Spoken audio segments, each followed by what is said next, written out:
ایک شخص خدا کو نہیں مانتا تھا، وہ کہتا تھا کہ میں اللہ کو نہیں مانتا، وہ کہتا تھا کہ دنیا میں جو نظام چل رہا ہے وہ انسانوں کی وجہ سے چل رہا ہے، اللہ کی وجہ سے نہیں چل رہا، دنیا میں جو ترقی کا کام ہو رہا ہے وہ انسانوں کی وجہ سے ہو رہا ہے، اللہ کی وجہ سے نہیں ہو رہا۔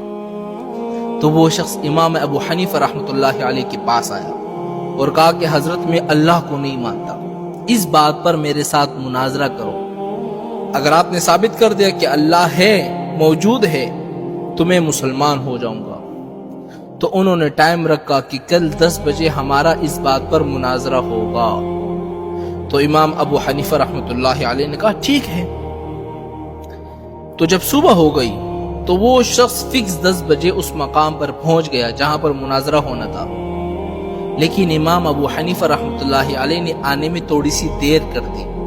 مثال کے طور پر 10 بجے پہنچنا تھا، وہ امام ابو حنیفہ رحمۃ اللہ علیہ 12 بجے پہنچے جان بوجھ کر۔ تو وہ شخص نعرے بازیاں لگانے لگا کہ دیکھو جس کو تم نے اپنا امام بنایا ہوا ہے وہ تو میرے ڈر کے مارے بھاگ گیا، ابھی تک نہیں آیا مناظرے کے لیے۔ تو تھوڑی دیر کے بعد امام ابو حنیفہ رحمۃ اللہ علیہ پہنچ گئے۔ تو اس شخص نے کہا کہ امام صاحب آپ اتنے لیٹ کیوں ہو گئے؟ تو امام ابو حنیفہ رحمۃ اللہ علیہ نے کہا کہ میری بات سنو، کہ جس جگہ سے میں آتا ہوں یہاں تک راستے میں ایک دریا پڑتی ہے، تو جب میں دریا کے پاس پہنچا میں نے وہاں دیکھا کہ ساری کشتیاں جا چکی ہے، اب میں یہاں پر کیسے پہنچتا؟ تو میں نے اللہ سے دعائیں کی، اللہ کے سامنے گڑ گڑایا، اللہ کے سامنے رویا۔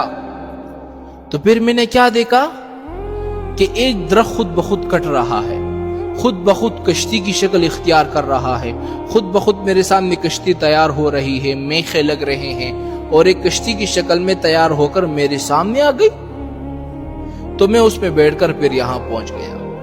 تو وہ شخص کہنے لگا کہ یہ تو پاگل نہیں ہو گیا، ایسا بھی ہو سکتا ہے کہ ایک درخت خود بخود کٹ جائے، خود بخود کشتی کی شکل اختیار کر لے، خود بخود اس پہ میخیں لگتے رہے، خود بخود آپ کے سامنے آ جائے، یہ سے ہو سکتا ہے؟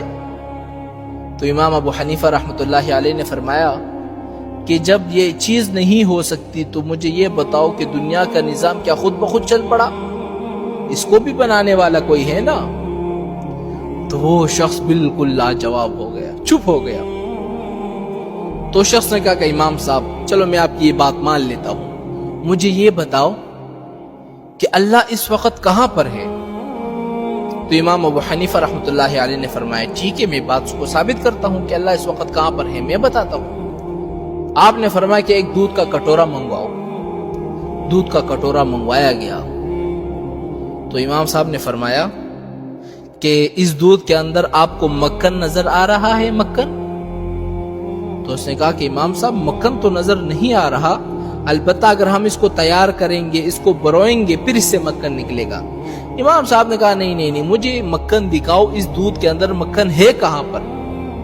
تو شخص نے کہا کہ مکھن تو ہے نہیں، لیکن جب اس کو تیار کیا جائے گا تب مکھن نکلے گا، مکھن اسی دودھ سے نکلتا ہے نا میرے بھائیوں۔ تو امام صاحب نے کہا کہ نہیں مجھے مکھن دکھاؤ۔ اس نے کہا مکھن تو فی الحال نظر نہیں آ رہا۔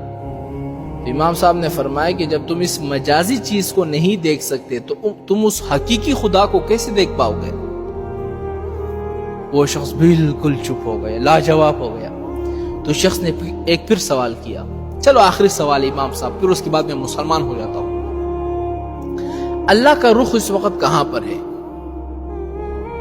تو امام صاحب نے فرمایا کہ چلو ایک موم بتی منگواؤ۔ موم بتی منگوائی گئی، آپ نے فرمایا اس کو جلاؤ۔ جب جلائی گئی تو امام صاحب نے فرمایا کہ اس کی روشنی کس طرف ہے؟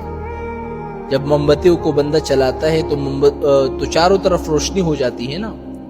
تو شخص نے کہا روشنی تو چاروں طرف ہے۔ تو امام صاحب نے فرمایا کہ اسی طرح بس اللہ بھی ہر جگہ موجود ہے، ہر جگہ دیکھ رہا